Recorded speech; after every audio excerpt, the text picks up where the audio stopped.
అరే మావా బ్రోస్, వీడియోని స్టార్ట్ చేసే ముందు చిన్న రిక్వెస్ట్, ఈ వీడియోకి 500 లైక్స్ టార్గెట్ త్వరగా పూర్తి చేయండి. అలాగే ఈ మ్యాచ్ లో ఎవరి పర్ఫార్మెన్స్ బాగా నచ్చిందో కామెంట్ చేయడం మాత్రం మర్చిపోకండి.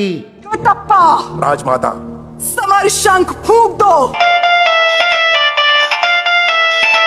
అరే విరాట్ బ్రో, ముందే చెప్పా కదా లక్నో వాళ్ళని గుజరాత్ ఏ విధంగా ఓడించారో మిమ్మల్ని మేము అలా ఓడిస్తామని.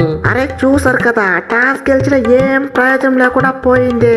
నీ అవ్వ బ్యాటింగ్ లో అయితే మా పోరకాల ఇరగదీసి 230 రన్స్ కొట్టారు. ఇక బౌలింగ్ లో అయితే జస్ట్ 189 రన్స్ కి ఆల్అౌట్ చేసి పడేసాం. అది ఎస్ఆర్ఎస్ పవర్ అంటే. అరే ఏంది భయ్యా ప్యాటు, ప్రతిసారి మీ ఎస్ఆర్ఎస్ మమ్మల్ని జిడ్డు లెక్క తగులుకుంటది. నీ అవ్వ ఎలాంటి టీం అయినా సరే ఈజీగా ఓడించుకొని వస్తామా, మీరేమంటే మమ్మల్ని దరిద్రం పట్టుకున్నట్టు పట్టుకుంటారు. ఇప్పుడు మీరు మ్యాచ్ గెలిచి ఏం లాభం చెప్పు, ఉప్పు రాయి పనికి రాదు. అదేదో మేమైనా గెలిచింటే పాయింట్స్ టేబుల్ లో నెంబర్ 1 ప్లేస్ కన్నా పోయి డైరెక్ట్ గా సెమీస్ అన్న ఆడే ఛాన్స్ ఉండేది. కానీ మీరేమంటే మా ఆశలపై నీళ్లు కాదు నిప్పులు చల్లుతున్నారు.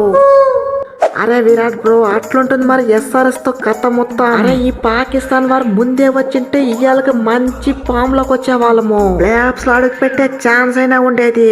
నీ అవ్వ మొత్తం సర్వనాశనం అయిపోయింది. అయినా లాస్ట్ లో మ్యాచ్లు గెలిచి మిమ్మల్ని టెన్షన్ పెడితే ఆ కిక్కే వేరు. అరే ఏంది భయ్యా జితేష్, మ్యాచ్ పోవడానికి సగం కారణం నువ్వే. ఆ రన్ అవుట్ కింద జరగకపోయింటే అన్ని వికెట్లు పడేదే కాదు, మనం మ్యాచ్ ఓడే వాళ్ళము కాదు. అనవసరంగా సింగిల్ కొస్తే నా పుల్ల పీకేలా చేస్తవి. ఆ తర్వాత వచ్చిన షెఫర్డ్ అవుటే, టిమ్ డేవిడ్ అవుటే, క్రుడాలు అవుటే. నువ్వేమైనా సరిగ్గా ఆడావా? అది లేదు. ఆ తర్వాత నువ్వు అవుటే. మ్యాచ్ ఎంత ఇంపార్టెంటో తెలిసి కూడా మ్యాచ్ ని పోయేలా చేస్త్రీ. అరే ఏంది భయ్యా, మీరు కావాల్సిన రన్స్ కొట్టి మరీ అవుట్ అవుతున్నాయి, అలాంటిది మ్యాచ్ గెలిపించకుండా అంత దారుణంగా మ్యాచ్ ఓడిపిస్తారేంటి? అరే 30 బాల్స్ కి 60 రన్స్, 190 స్ట్రైక్ రేట్ తో 5 సిక్స్లు 4 4లతో ఎస్ఆర్హెచ్ కి ఊచకోత కోపించా. అలాంటిది మీరు వచ్చిన వాళ్ళే వచ్చినట్లే పటాపటని వికెట్లు పడితే మ్యాచ్ ఎలా గెలిచేది? అందుకే మ్యాచ్ సంఖ నాకిచ్చి మ్యాచ్ ను పోడేలా చేశారు. అరే మ్యాచ్ గెలవడానికి కారణం మేషన్ మలింగ తీసిన 2 వికెట్లో, ప్యాట్ కమిన్స్ తీసిన 3 వికెట్లో కాదు, నేను వేసిన 2 ఓవర్లే. అరే క్రిటికల్ సిచ్యువేషన్ లో 2 ఓవర్లు వేసి జస్ట్ 13 రన్స్ ఇచ్చి ఒక పుల్ల కడ పీకున్నా. అది తెలుగోడి దెబ్బంటే. బ్యాటింగ్ లో మంచి పర్ఫార్మెన్స్ ఇకపోయినా బౌలింగ్ లో ఎలాంటి పర్ఫార్మెన్స్ ఇచ్చా. అది రెడ్డి అంటారా బాబు, ఒక్కొక్క చెడ్డీని పీకి పడేస్తా. అరే వాటే బ్యాటింగ్ ఇషాను.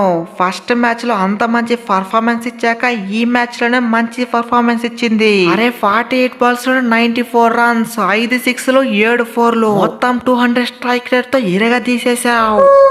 అరే ఇక మ్యాచ్ గెలిచినా ఓడినా ఏం పరక్ పడదు. అందుకే వచ్చామా దంచి కొట్టామా పోయామా అదే సినారియో ఫాలో అయ్యా ఆర్సీబీ బౌలర్ ని దంచి కొట్టేశా. ఇషాన్ అంటారా బాబు, కథ మొత్తం ఖతర్నాకుంటది. అరే తొక్కలో మ్యాచ్ తొక్కలో ఎస్ఆర్హెచ్. ఈ మ్యాచ్ పోతే పొంతి నెక్స్ట్ మ్యాచ్ లక్నోని బెటర్ నెట్ రన్ రేట్ తో ఓడించామంటే చాలు, పాయింట్స్ టేబుల్ లో నెంబర్ 2 పక్కా. ఆ తర్వాత సెమీస్ లో గెలిచి ఫైనల్ లో కప్పు కొడదాం.